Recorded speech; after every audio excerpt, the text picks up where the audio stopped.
What is up, guys? I am way too old for this and got a little short and sweet one for you today. I was able to find some time on my lunch break and ran into a GameStop real fast and found some pretty good deals. These deals are coming around now, few and far between. Leading up to the holidays, it was every other week they had one of these great sales. And now, honestly, it's been over a month. I just checked again today and they're not doing any video game deals right now. What they are doing is paying more on retro stuff right now. So maybe even they might be noticing that the supply is low on some of the older consoles. Or maybe they know this stuff is going to be harder to get later. Because they're paying pretty well on some systems. Which is surprising what they're paying on some of these systems, because I'm guessing they have a good sell-through rate because they pay pretty good on some of these, especially with the extra boost. But I was surprised. I was really thinking we were going to get a sale this week. But yeah, no. Another week without any GameStop sales. I'm starting to get concerned. These sales are the best time to buy games. And I'm really trying to get as much physical media as I can for cheap these days. Well, I still can. Especially when I saw that new highly anticipated game, Crimson Desert, that's supposed to be coming out soon. Needs a day one patch, which really sucks that the game is not on the disc. So I think I might be trying to steer clear of those day one copies now that you can't even play the game if you don't have internet. It's basically a game keycard, which I don't have any yet because it's basically a digital purchase in disguise. I really have a hard time seeing the difference between a game keycard and a digital download. And there's a lot of downfalls of having no physical media, especially when early drops are a thing. And like, I know that you were able to play Pocopia a week early if you had your hands on the game keycard, which is funny with how strict Nintendo is usually on that stuff with leaks and stuff and spoilers. But most games, you're definitely not going to be able to play it until they turn on the servers if it's digital. Or if the game is even half digital.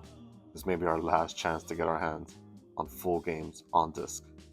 They're probably all the major companies are probably salivating at a definitely digital future, where all video game purchases go through them and there's no other market to get them. Video games are going to get very expensive, especially when they have all control. Because the good part about having a physical market is that it kind of keeps them in check. They can only charge so much when there are other ways to get the games. But if there's no other way to get these games and it's totally digital, I guarantee there's going to be $100 games very soon. And it'll be 100 at all times. It won't be like Black Friday will lose its luster completely. All these GameStop deals is going to be completely lackluster because there are going to be none when the only way to get the game is digital. They're going to charge what they want and they're probably never going to put them on sale. And the GameStop prices do fluctuate. There are plenty of times that I try to grab a game and when I take it to the register, it's more expensive than what the sticker is, just to get it outside of some of these deals. So they know what they're doing with this stuff. But I was able to find gems for pretty cheap. Let me show you guys what I got. First, we'll start with obviously one of the best horror franchises ever, Silent Hill Homecoming. Now, honestly, I have heard that this is one of the weaker entries into the franchise, but it's still a mainline Silent Hill game. And I have seen this one for pretty cheap in a lot of places. I don't think I've seen it over like $25, but to get it for 10 at the deal, I thought it was a good time to pick it up. I'm playing through Silent Hill 2 right now, the remake, which is really good. I'm almost done with part 2, which is so good. And it looks really good too for a game under 50 gigabytes. Part 2 does look really good. And after that one, I'm really curious to see what Silent Hill F looks like. I thought it was a good time to get some of the oldies, even if they're not goodies. Let's add that one for cheap. Next we have, funny enough, another horror game. Here we have Bendy and the Ink Machine. This is one that I almost never see for cheap on the Switch, so I just gave in and got it on the Xbox because I forgot a thing about this. I think it was a GameStop exclusive or something like that. Some kind of Mickey Mouse horror game. And I have heard good things about this one compared to that one, which I've heard a lot of bad reviews. This one I've heard good stuff about. I did want to grab it on the Switch because I thought this is a cool game to play on the go. And I always do lean to try to get stuff on the Switch if I can. but that one would never drop in price, so I just thought it was a good time to pick it up now. Glad to add this one. Next we have another one of my beloved franchises. We have Sonic the Hedgehog. Now this one did pass me by. No Manny on this one. Make sure the disc is in great condition. Very nice. But yeah, I love the Sonic the Hedgehog series. This is like one of the first games I played on Sega. I'm very nostalgic for this. And this is one of the games that definitely passed me by. I did not get to play this one, but I think this is one of the better modern Sonic games because I know that there's a lot of fluff out there, and the open world did pique my interest again in the franchise. I thought it was a good time to get this guy, especially for half price. I'm sure this will be a fast manual to find, so I didn't mind that too much. And the last game that I grabbed, which I was surprised that this one was so cheap so already, we got a fighting game I really wanted to grab, in Street Fighter 6, which is crazy to get it for so cheap already, to get this game for $10, and this one came out not too long ago. I know that this one and Mortal Kombat came out at the same time, and I want to say that this one was cheaper than Mortal Kombat at launch, and I think this one had better reviews, so this is one I'm very excited to play. Awesome franchise.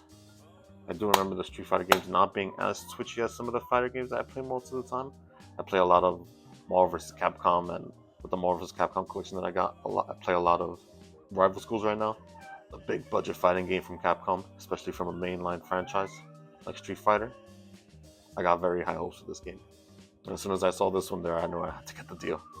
I knew I had to find 3 other games just because I wanted this game so bad. This is what I'm going to pop in ASAP. But to play a new fighting game like this, you definitely got to have a good controller, and mine is actually dying on me. It's one of the parts that I don't like about the new controllers is how cheap the analog sticks is. It's like a $60, $70 controller with $5 analog sticks. That's a huge gripe I have with this generation, but I saw this one on sale. I thought it was a good time to grab it. Ended up getting all these guys for $10 each, plus the controller, and I made sure I G-checked them on the warranty this time because they have been getting slippery with that. They try to sneak those by all the time, so I made sure customer denied warranty. I'm actually curious what version of this is, because I know that these are different than the first batch of PS5 controllers that came out, because I've opened up the original one that came with the PS5, which is the one I've been using this whole time, so I did have a pretty good run. It was about time for me to get a new controller anyway. But I just don't like how cheap the analog sticks is on these guys. It's a great unboxing. It doesn't slide off very easy.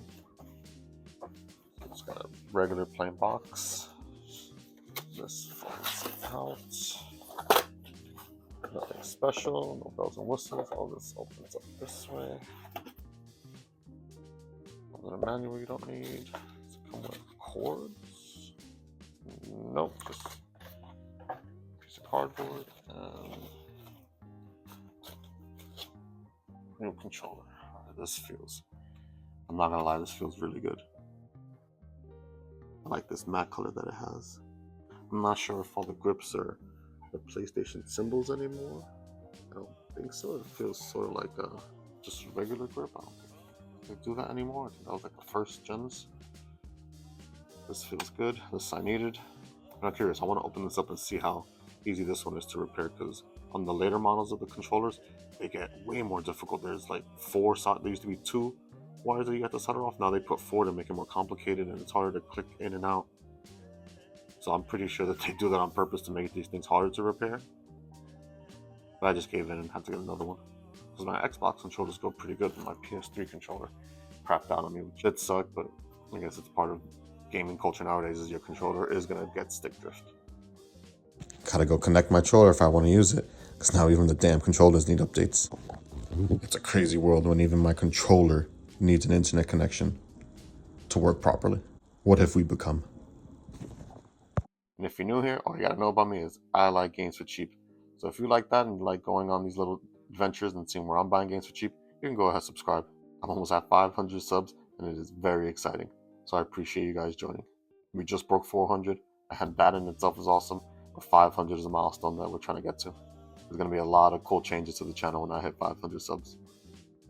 But That's gonna do it for me, guys. Thank you so much for watching. I am way too old for this. Peace.